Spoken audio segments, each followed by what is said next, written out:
नमस्कार दोस्तों, हर हर महादेव। वीणा Deepak Soni YouTube channel में आप लोगों का स्वागत है।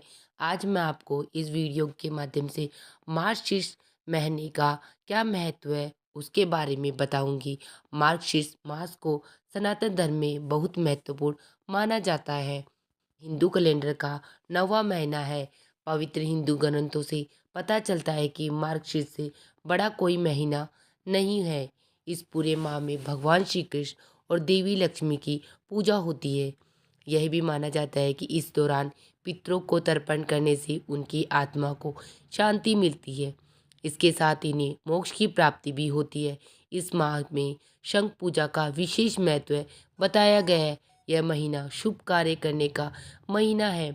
धार्मिक मान्यता के अनुसार मार्गशीर्ष माँ भगवान श्री कृष्ण के लिए बहुत ही महत्वपूर्ण है। इस महीने भगवान कृष्ण की पूजा करने से मनुष्य जन्म और मृत्यु के बंधन से मुक्त हो जाता है। शास्त्रों के अनुसार मार्गशीर्ष महीने का संबंध मृगशिरा नक्षत्र से भी है। इस नक्षत्र के कारण इस माह का नाम मार्गशीर्ष माह पड़ा। हिंदू कैलेंडर के अनुसार कार्तिक माह के बाद मार्गशीर्ष माह की शुरुआत होती है, जो 9वां महीना माना गया है। पुराणों में इस माह की महिमा का वर्णन की महिमा स्वयं भगवान श्री कृष्ण ने गीता में बताई है। गीता के 10वें अध्याय के 35वें श्लोक में भगवान श्री कृष्ण ने कहा है, ब्रह्मस्त्मा तथा समम त्रिछंद सम अहम मसा नाम मार्गशीर्ष अहम तू नाम कुसुम माकर है। अर्थात गायन करने से योग्य श्रुतियों में बृहत स्थाम और छंदों में गायत्री छंद हूँ तथा महीनों में मार्गशीर्ष और ऋतुओं में बसंत हूँ। सतयुग में देवों ने वर्ष का आरंभ मार्गशीर्ष कृष्ण की कृष्ण पक्ष की प्रतिभा तिथि से किया था। साथ ही ऋषि कश्यप ने भी इस महीने के दौरान कश्मीर नामक जगह की स्थापना की थी। मार्गशीर्ष मास के दौरान यमुना नदी में स्नान दान का बड़ा ही महत्व है। इस महीने के दौरान यमुना नदी में स्नान करने से भगवान की सहज प्राप्त होते हैं। अतः जो लोग जीवन में भगवान का आशीर्वाद बनाए रखना चाहते हैं और हर संकट से छुटकारा पाना चाहते हैं, उन्हें मार्गशीर्ष के दौरान कम से कम एक बार यमुना नदी में स्नान करने का अवश्य जाना चाहिए। लेकिन जिन लोगों के लिए ऐसा करना संभव नहीं, वो लोग घर पर ही अपने स्नान के पानी में थोड़ा सा पवित्र जल मिलाकर स्नान कर लेते हैं। इस महीने में सालों ने भगवान श्री कृष्ण की उपासना करना और पवित्र नदियों, तट तथा सरोवर में स्नान करना विशेष शुभदायक होता है। अगर आप संतान की चाह रखते हैं तो भगवान श्री कृष्ण की आराधना करने मात्र से आपको संतान प्राप्ति का वरदान बहुत सरलता से प्राप्त हो सकता है। मार्गशीर्ष माह में कीर्तन करने तथा शास्त्रों का पाठ करने से अमोघ फल मिलता है।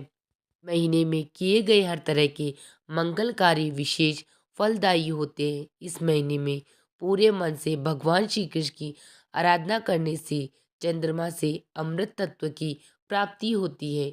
इस महीने में कृष्ण मंत्रों, आरती, 40 श्लोक, स्तुति आदि का पाठ विशेष फलदायी होता है। इस महीने में गौ सेवा अवश्य करनी चाहिए। गायों की सेवा और उनकी उचित देखभाल करने से भी कृष्ण प्रसन्न हो जाते हैं। इस महीने में गाय की शुद्ध घी का दिया भगवान श्री कृष्ण के मंदिर में अवश्य जलाना चाहिए। इसके अलावा भगवान श्री कृष्ण को अपना बनाने और उनकी कृपा पाने के लिए केवल प्रेम की साधना ही पर्याप्त है। इस महीने में अगर आप पूरे प्रेम से भाव से भगवान श्री कृष्ण को पुकारेंगे तो निश्चित ही आपको इसका उचित फल देंगे। स्कंद पुराण के अनुसार श्री कृष्ण और राधा की कृपा पाने वाले को मार्गशीर्ष माह में व्रत, उपवास, निरंतर भजन कीर्तन आदि करते रहना चाहिए। इसके साथ ही शाम के समय यानी संध्या काल में श्री कृष्ण राधा की आराधना के साथ साथ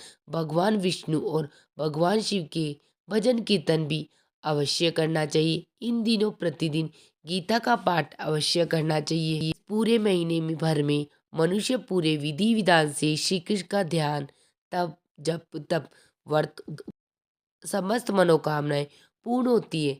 इसके साथ इस महीने तेल मालिश करना शुभ फल प्रदान करता है। इस महीने कुछ वस्तुओं का प्रयोग करने से शास्त्रों में मनाही है। इस माह में जीरा खाने की मनाही है, तय महीने भर जीरा नहीं खाना चाहिए तथा वसा युक्त भोजन करना चाहिए। वैदिक पंचांग के अनुसार इस साल मार्गशीर्ष माह की शुरुआत 16 नवंबर यानी से हो रही है। मार्गशीर्ष माह हिंदी वर्ष के अघन मास को कहते हैं।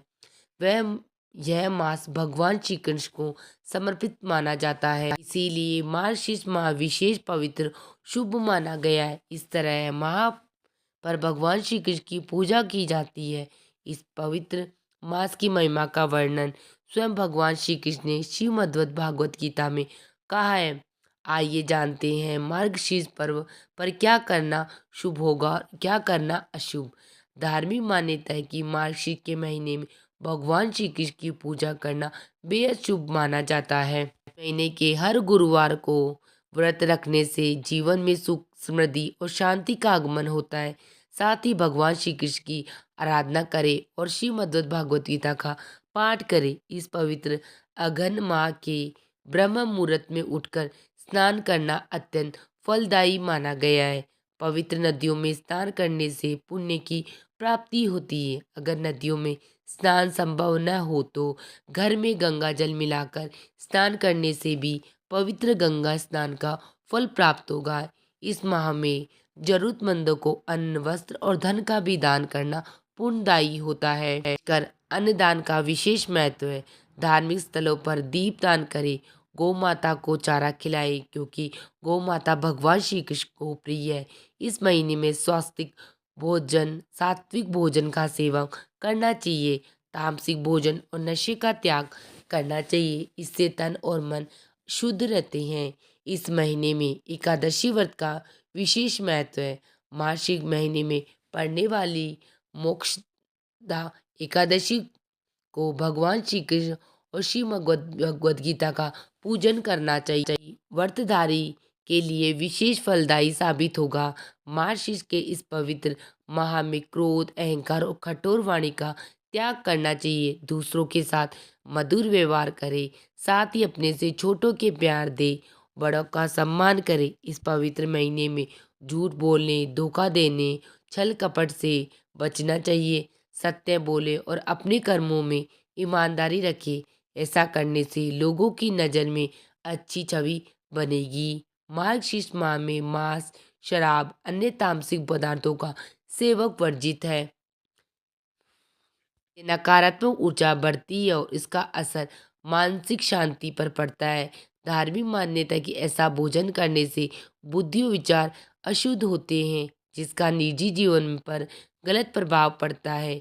पूजा पाठ और धार्मिक अनुष्ठानों के समय शरीर और मन की शुद्धता का ध्यान रखें। अशुद्ध वस्त्र पहनकर पूजा न करें। घर को स्वच्छ और पवित्र रखें। धार्मिक ग्रंथों के अनुसार मार्गशीर्ष का महीना आत्मशुद्धि, भक्ति और पुण्य कर्मों के लिए सर्वोत्तम समय है। इस समय में किए गए सत्कर्म और साधना का विशेष फल प्राप्त होता है। इस पवित्र माह में श्री कृष्ण भगवान का सत्संग और ध्यान से आत्मा को शांति और मोक्ष की प्राप्ति होती है। माह में भगवान श्री कृष्ण के बाल स्वरूप की कथा का श्रवण किया जाता है। इसमें माता यशोदा के जीवन को दर्शाया जाता है। मित्रों, उम्मीद करती हूँ आपको मेरी जानकारी अच्छी लगी होगी। वीडियो अच्छी लगी तो चैनल को लाइक करें, साथ ही चैनल को सब्सक्राइब करें, जिससे आगे आने वाला नोटिफिकेशन आप लोगों को प्राप्त हो सके। आप लोगों की मेरी वीडियो अच्छी लगी है तो कमेंट में हर हर महादेव लिख के ज़रूर बताना। वीडियो देखने के लिए आप सभी का धन्यवाद।